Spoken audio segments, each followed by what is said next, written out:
Welcome to king team. நான் உங்கள் robin, chief executive director. இன்றைக்கி எதை பற்றி பார்க்க போகிறோம் அப்படின்னா, நெட்வொர்க் மார்க்கெட்டிங் இண்டஸ்ட்ரி.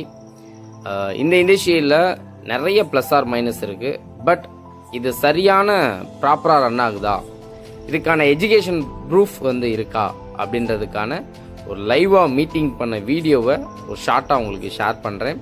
இது பார்ட் 1 தான். இதை ஃபுல்லாக பார்த்தீங்க அப்படின்னா உங்களுக்கே சில விஷயங்கள் புரியும். ஓகேவா? ஷார்ட்டாக தான் இருக்கும், பாருங்க. ஓகே, கரெக்டா? ஆனா ஒன் இண்டஸ்ட்ரி, இந்த நெட்வொர்க் இண்டஸ்ட்ரியில மட்டும்தான் என்ன பண்ண முடியும், இதை சக்சஸ்ஃபுல்லா பண்ண முடியும். நான் ஏன் சொல்றேன்னா, நிறைய பேர் பார்த்துருப்பீங்க, நிறைய பேர் என்ன பண்ணிருப்பீங்க, பார்த்துருப்பீங்க. இந்த மாதிரி இண்டஸ்ட்ரிலாம் நான் ஆல்ரெடியே நிறைய கேள்விப்பட்டேன், நிறைய நடந்திருக்கு. இந்த ஆளை பிடிக்கிற பிசினஸ் இதெல்லாம் புதுசுலாம் கிடையாது. ஒரு இல்லை புதுசா இருந்தா கூட தெரிஞ்சுக்கோங்க, இது ரொம்ப காலமா இருக்கு. அதான் சார் ஒரு ஸ்லைடு போட்டாங்க, 8 years ஆஃப் இண்டஸ்ட்ரி. இதெல்லாம் பார்த்து பயந்து ஓடுற நபர் எல்லாருமே இன்னைக்கு இந்த இண்டஸ்ட்ரிக்குள்ள வர்றாங்க. என்ன மாதிரி ஏன் தெரியுமா? ஏன்னா நல்லா பாருங்க, network marketing is an education. இன்னைக்கு இத தப்புன்னு சொல்லிட்டு இருக்காங்கல்ல, ஆளை சேர்க்கிற பிசினஸ் தப்புன்னு சொல்றாங்களா இல்லையா? நம்ம கேள்விப்படுறோமா இல்லையா? அதே விஷயத்தை புக்ல கொண்டு வந்துட்டாங்க, அப்ப எஜுகேஷன் தப்பா?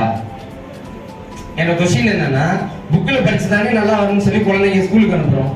ஒருவேளை புக்ல கொண்டு வந்தது தப்புனா, எஜுகேஷன் ஃபீல்டே மொத்தமா என்ன இருக்கணும், தப்பா இருக்கணும். ஆனா என்னன்னா, இங்க டெல்லி யூனிவர்சிட்டியில நெட்வொர்க் மார்க்கெட்டிங் சொல்லிட்டு தனியா டிகிரி இருக்கு, டிப்ளமோ கோர்ஸ் இருக்கு.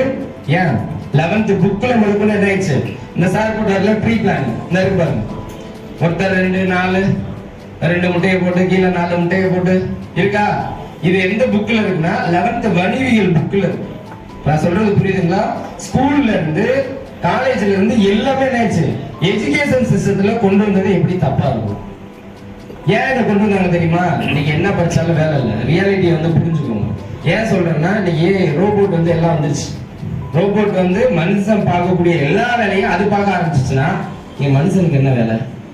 நான் சிம்பிளா சொல்றேன்.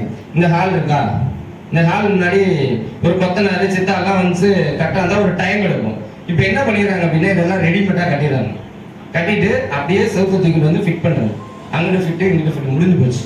அப்ப அந்த இடத்துல வேலை பார்த்த, நான் வேலை கிடைக்கல படிச்சாலும் கூட சாதாரண வேலைக்கு போனேன். ஆனா அந்த வேலையே இன்னைக்கு என்ன ஆயிட்டு இருக்கு, பாதிப்பாயிட்டு.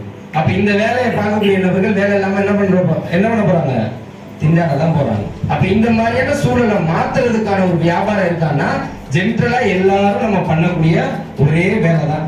யாரை பத்தி விளம்பரம் பண்ணாம இருக்கோம்? விளம்பரம் பண்றோமா இல்லையா? பக்கத்து வீட்டு அக்காவை கூட தான், ஏத்து வீட்டு அக்கா கூட விளம்பரம் பண்றோம். அங்க போச்சா, நீ அந்த நகை எடுத்துச்சா, விளம்பரம் பண்றோமா இல்லையா? தூங்குறதுக்குள்ள யாராவது ஒருத்தர் பேசாம இருக்குமா? கண்டிப்பா யாரோ ஒருத்தரை பத்தி என்ன பண்றோம், பேசதானே செய்யறோம். அது ஒரு விளம்பரம், அவ்வளவுதான். அதே மாதிரி இந்த இண்டஸ்ட்ரியில ஒரு பேக்கேஜ் எடுத்து நம்ம என்ன பண்ண போறோம், ஒரு அட்வர்டைஸ்மெண்ட் பண்ண போறோம், அவ்வளவுதான். சரிங்களா? அதுக்கு நம்ம லீகலா தான் என்ன பண்றோம், இந்த விஷயத்த பண்றோம். Right, okay. இப்பதான்